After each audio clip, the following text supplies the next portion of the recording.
Bienvenue dans Sources diplomatiques, une plongée au cœur de la diplomatie française.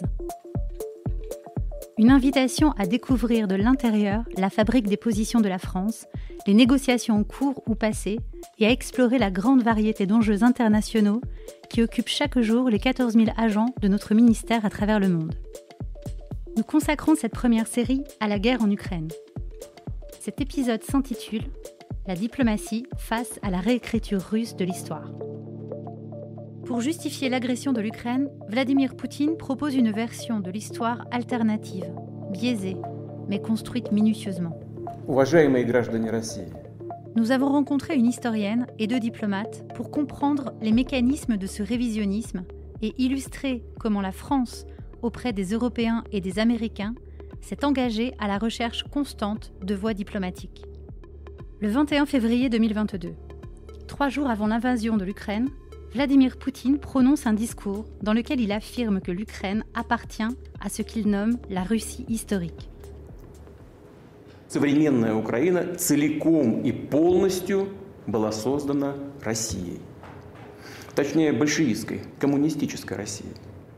L'Ukraine moderne a été entièrement créée par la Russie, ou plus précisément par la Russie bolchevique et communiste. Важно понимать то, что Украина, по сути, никогда не имела устойчивой традиции своей подлинной государственности. Il est également important de comprendre que l'Ukraine n'a essentiellement jamais eu de tradition stable de véritable État. И начиная с 1991 года пошла по пути механического копирования чужих моделей, оторванных как от истории, так и от украинских реалий. Elle a suivi la voie de la copie mécanique de modèles étrangers, détachés à la fois de l'histoire et des réalités ukrainiennes.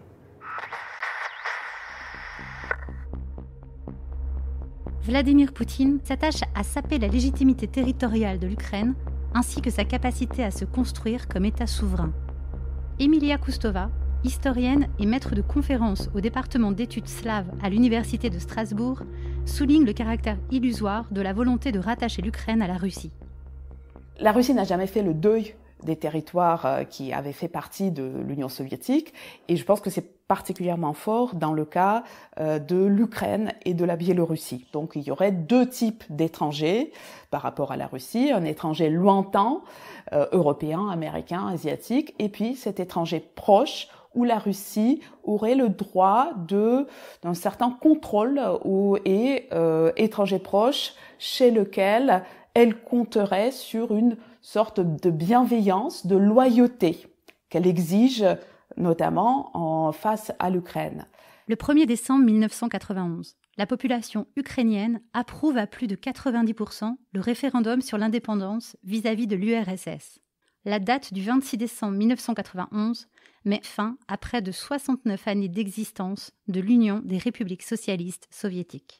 Les Ukrainiens font massivement le choix de l'indépendance. Donc là, je pense qu'il y a vraiment un moment fort dans cette volonté de sortir de l'Union soviétique et de faire leur propre chemin, pas nécessairement contre la Russie dans les années 90, mais plutôt un chemin indépendant, libre, pour pouvoir choisir librement entre les différents scénarios politiques ou géopolitiques. Et ce choix-là, il est ensuite confirmé à plusieurs reprises lors de la Révolution Orange et puis finalement de façon particulièrement forte en 2013-2014 avec le mouvement du Maïdan.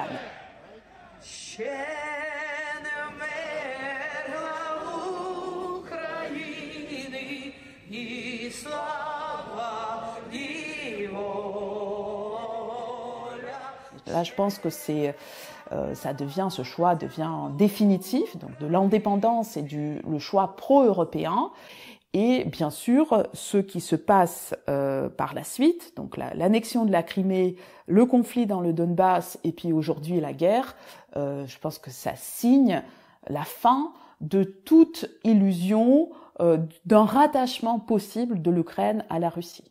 En 1973, avec 57 autres États, la Russie s'était pourtant engagée à respecter les principes d'Helsinki. Parmi eux figurait le non-recours à l'emploi de la force, le respect de la souveraineté, de l'intégrité territoriale des États, des libertés fondamentales et le libre choix des alliances. Ces engagements, pris lors de la conférence sur la sécurité et la coopération en Europe, la Russie les a violés en agressant l'Ukraine. C'est la raison pour laquelle le cas ukrainien est emblématique. Frédéric Mondoloni, directeur Europe continentale au ministère. Vous avez beaucoup de pays ex-membres de l'Union soviétique qui regardent le cas ukrainien avec beaucoup d'inquiétude, y compris des États qui sont liés à la Russie dans le cadre de l'Organisation de sécurité collective qui a été mis en place après la dissolution de l'URSS, qui s'appelle l'OTSC. Je pense par exemple à certains pays d'Asie centrale qui se disent après l'Ukraine, pourquoi pas moi? Et je crois que là, on touche quelque chose qui est très, très fort dans la psyché, dans la mentalité du Kremlin, qui est cette absence finalement de reconnaissance de cette souveraineté et cette volonté de reconstituer progressivement l'empire russe. Vladimir Poutine justifie la violation de principes souverains par la nécessité de faire face à la menace nazie. Неудивительно, что украинское общество столкнулось с ростом крайнего национализма, который быстро приобрел форму агрессивной русофобии и неонацизма. Il n'est pas surprenant que la société ukrainienne ait été confrontée à la montée d'un nationalisme extrême qui a rapidement pris la forme d'une russophobie agressive et d'un néonazisme. Il ajoute dans son discours du 24 février 2022. Мною принято решение о проведении специальной военной операции. J'ai pris la décision de mener une opération militaire spéciale. Ее цель – защита людей, которые на протяжении 8 лет подвергаются издевательствам, геноциду со стороны киевского режима. Son but est de protéger les personnes qui ont été soumises à des abus et à un génocide par le régime de Kiev pendant 8 ans. И для этого мы будем стремиться к демилитаризации и денацификации Украины. Et à cette fin, nous chercherons à démilitariser et à dénazifier l'Ukraine. En 2014, au moment donc du début du conflit dans le Donbass et au moment de l'annexion de la Crimée, le discours officiel russe commence à développer l'idée que l'Ukraine se trouve contrôlée par des forces d'extrême droite qu'on désigne comme des nazis, et donc on renvoie à cette idée d'une mission historique russe qui est de constituer le rempart devant le nazisme, devant le fascisme en Europe hier et aujourd'hui. Et donc, au nom de cette mission historique, la Russie doit agir en Ukraine. Et donc, finalement, on arrive en 2022 à l'idée de la dénazification de l'Ukraine. Pourquoi cette qualification appliquée à l'Ukraine ? Il faut se rendre compte que quand l'armée allemande envahit l'URSS en juin 1941, elle commence par l'Ukraine et elle trouve un peuple ukrainien traumatisé par la dictature soviétique. Et donc vous avez à la fois des gens qui résistent, bien sûr, mais aussi des nationalistes ukrainiens qui souhaitent profiter de cette invasion nazie pour combattre le régime soviétique, dans l'illusion que cela lui permettra de retrouver un État indépendant ukrainien au moment de la victoire de l'Allemagne. Il ne faut pas résumer l'Ukraine à cette collaboration, alors que dans le même temps, des millions d'Ukrainiens, bien sûr, ont combattu les nazis dans l'armée rouge. C'est l'Union soviétique avec tous les peuples qui constituaient l'Union soviétique. Les Ukrainiens en faisaient partie, les Kazakhs en faisaient partie, les Tadjiks en faisaient partie, l'Ouzbékistan en faisait partie. Donc je crois qu'il faut avoir conscience de cette instrumentalisation du terme de nazisme, à tel point que le président Zelensky, comme vous le savez, est lui-même qualifié de nazi alors qu'il est de confession juive et qu'il a perdu une grande partie de sa famille dans la Shoah. Et il est frappant de voir que en 56, lors de la révolte de Hongrie à Budapest, ou en 68 à Prague, les soviétiques ont traité les opposants de nazis. Quand Tito, le dirigeant yougoslave, communiste et qui a combattu les nazis en Yougoslavie, rompt avec Staline, Staline l'accuse de nazi. Donc en fait, Vladimir Poutine ne fait que reprendre ce champ lexical et qualificatif de nazisme ou de nazi en disant en gros est nazi celui qui s'oppose à la politique soviétique, comme maintenant est nazi celui qui s'occupe à la politique russe. Ce narratif va plus loin. Au-delà du nationalisme, c'est en l'Occident que Vladimir Poutine voit une menace, et en l'OTAN son bras armé. США и НАТО приступили к беззастенчивому освоению территории Украины как театра потенциальных военных действий. Регулярные совместные учения имеют явную антироссийскую направленность. Les États-Unis et l'OTAN ont commencé à développer sans vergogne le territoire ukrainien comme théâtre d'opérations militaires potentielles. les exercices conjoints réguliers ont une orientation clairement anti-russe. Способ обеспечения безопасности не должен создавать угрозы для других государств. А вступление Украины в НАТО – это прямая угроза безопасности России. Le choix de la sécurité ne doit pas constituer une menace pour les autres États. Et l'adhésion de l'Ukraine à l'OTAN constitue une menace directe pour la sécurité de la Russie. Frédéric Mondoloni revient sur l'élargissement de l'alliance transatlantique depuis la fin de la guerre froide. Je pense que là aussi, c'est le fruit de l'histoire. L'OTAN est perçue comme une garantie de sécurité de la part des pays européens parce que c'est une alliance avec notamment, bien sûr, les États-Unis. Et donc, pour une grande partie des pays qui étaient constitutifs de l'Union soviétique, la dissolution de l'Union soviétique voulait dire aussi affranchissement face à cette domination russe. Par crainte d'une future agression russe pour retrouver cette domination. Beaucoup de pays de l'Europe orientale ont décidé de rejoindre l'OTAN pour bénéficier de la garantie de sécurité qui est inscrite, comme vous le savez, dans l'article 5 du traité de Washington, qui consiste en gros à dire qu'un pays attaqué, un pays membre de l'Alliance attaqué bénéficierait immédiatement du soutien, y compris militaire, de l'ensemble des États. Cet élargissement progressif de l'OTAN s'est fait à chaque fois à la demande des pays concernés. Encore une fois, comme on l'a dit par rapport à l'Ukraine, il y a la notion de choix libre souverain d'un pays qui est très important à prendre en compte. Ceux qui ont choisi de rejoindre l'OTAN l'ont fait à l'issue, encore une fois, d'une décision politique assumée de leurs dirigeants et de leur population. Dans ce contexte, les membres de l'Alliance ont toujours invité la Russie au dialogue. Philippe Herrera, directeur général des affaires politiques et de sécurité, insiste sur cet engagement diplomatique.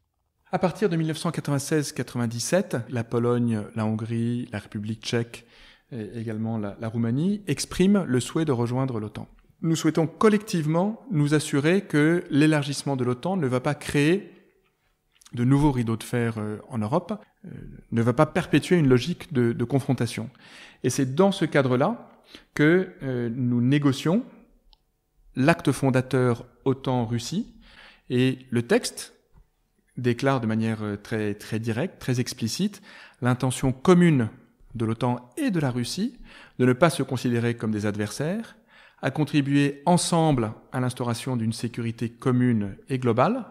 Et l'acte fondateur OTAN-Russie, d'une certaine façon, représentait ou constituait un cadre politique d'acceptation par Moscou de cet élargissement. Moscou n'avait pas à se prononcer sur l'élargissement, mais on considère tous, y compris les États-Unis, que notre sécurité sera renforcée si cet élargissement est perçu comme contribuant à une logique de coopération et pas de confrontation. Mais pour la Russie, la menace relève avant tout de la possibilité d'un modèle alternatif.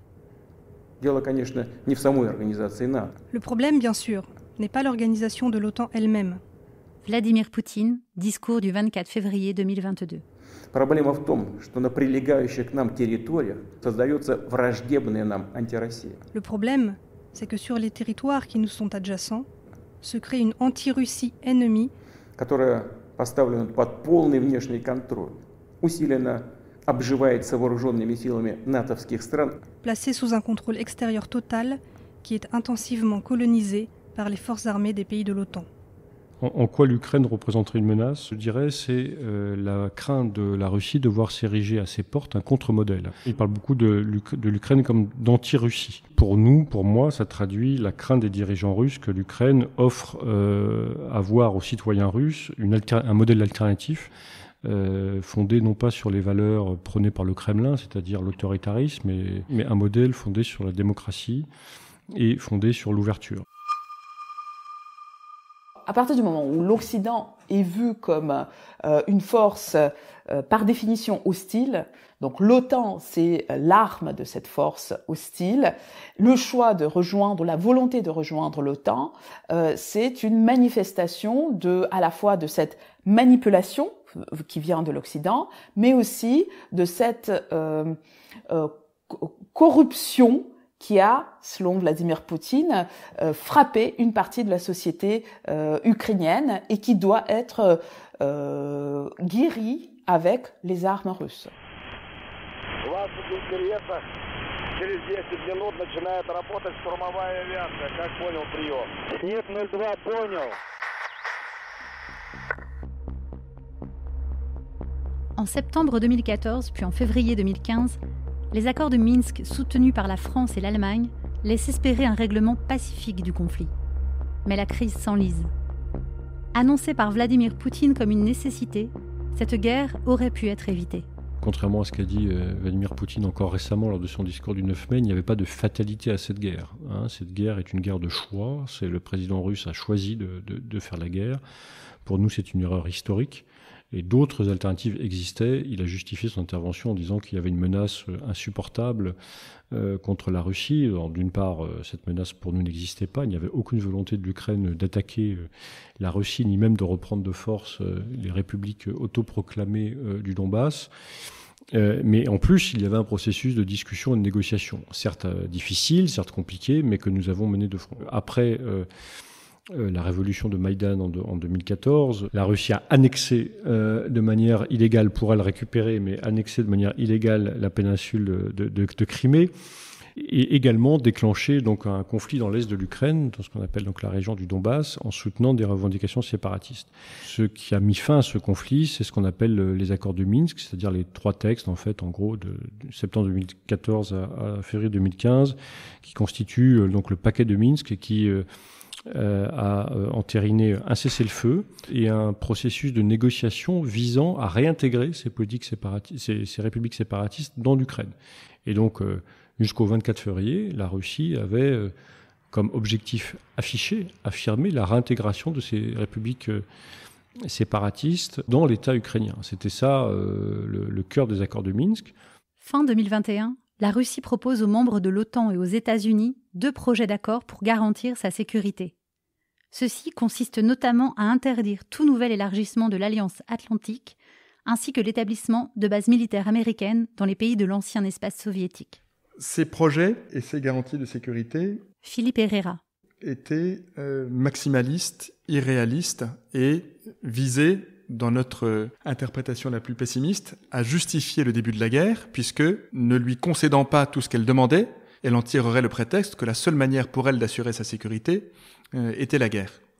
Et dans les textes russes, il y avait quelques éléments épars, rendus inacceptables par tout le reste, mais qui, en eux-mêmes, si on avait pu les isoler, auraient pu donner naissance à une possible négociation. Toute cette architecture-là, si la Russie le souhaitait, il pourrait y avoir un effort partagé pour mettre en place davantage de confiance, davantage de prévisibilité, davantage de transparence et donc davantage de sécurité. Mais toujours est-il que dans ces traités, la Russie demande au fond de revenir 15 ans, 20 ans en arrière et souhaite une sorte de neutralisation de toute une partie de l'Europe de façon à remonter dans l'histoire. Moi, ce qui me frappe dans la parole de Vladimir Poutine et de son entourage, et notamment dans leur utilisation de l'histoire, c'est à quel point, finalement, pour eux, il s'agit de défendre l'ancien ordre. Pour eux, la référence, c'est la situation en 1945. L'Union soviétique est sortie vainqueur, un des grands vainqueurs de la Seconde Guerre mondiale. Ce nouvel ordre était juste parce qu'il donnait des droits importants à tous les vainqueurs, dont la Russie. Et donc maintenant, il s'agit de défendre cet ordre. Et puis, il y a sans doute une volonté d'être considéré comme une grande puissance sans laquelle aucune décision importante ne peut être prise à l'échelle du monde entier. Ce que veut Vladimir Poutine, c'est que cette multipolarité que la Russie défend devienne aussi une reconnaissance de l'existence de plusieurs modèles, parmi lesquels le modèle autoritaire sera reconnu comme un modèle tout aussi légitime que le modèle démocratique. Pour la diplomatie française, défendre la démocratie, c'est aussi protéger la mémoire et garantir l'indépendance des historiens. Comme le disait l'un des plus grands historiens français, Marc Bloch, Jean-Yves Le Drian, discours de Prague du 6 décembre 2019.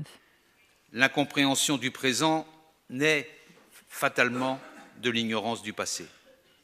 Mais elle peut naître aussi de la manipulation de l'histoire. Parmi les principes européens figure la liberté académique, et là où elle est menacée, ce sont la démocratie et la paix qui sont en danger. il faut noter qu'à côté de la guerre en Ukraine, vous avez une répression farouche qui s'abat sur non seulement les opposants, mais également les intellectuels, les artistes, les historiens en Russie, avec par exemple la décision de dissoudre l'ONG Mémorial, qui était quand même la garante de cette histoire de la volonté russe en fait de faire la lumière sur les crimes de l'Union soviétique et du nazisme et du goulag notamment, avec dans la grande lignée d'Alexandre Solzhenitsyn ou d'Andrei Sakharov. Et donc le fait que la Russie, en même temps qu'elle menait une guerre qui d'ailleurs ne dit pas son nom, parce qu'on parle toujours d'opération spéciale, contre l'Ukraine, le fait que ça soit mené en parallèle à une guerre contre la mémoire, à une guerre contre Mémorial, à une guerre contre les archives, est quelque chose, je crois, de particulièrement éclairant. C'était La diplomatie face à la réécriture russe de l'histoire, le premier épisode de la série Guerre en Ukraine. Merci à nos intervenants Emilia Kustova, Frédéric Mondoloni, Philippe Herrera. Dans les prochains épisodes, nous vous parlerons de sanctions économiques, de lutte contre la désinformation et enfin, du réveil de l'Europe. N'hésitez pas à partager le podcast Sources diplomatiques sur les réseaux sociaux. Sources diplomatiques est un podcast produit par le ministère de l'Europe et des Affaires étrangères, réalisé par la Direction de la communication et de la presse.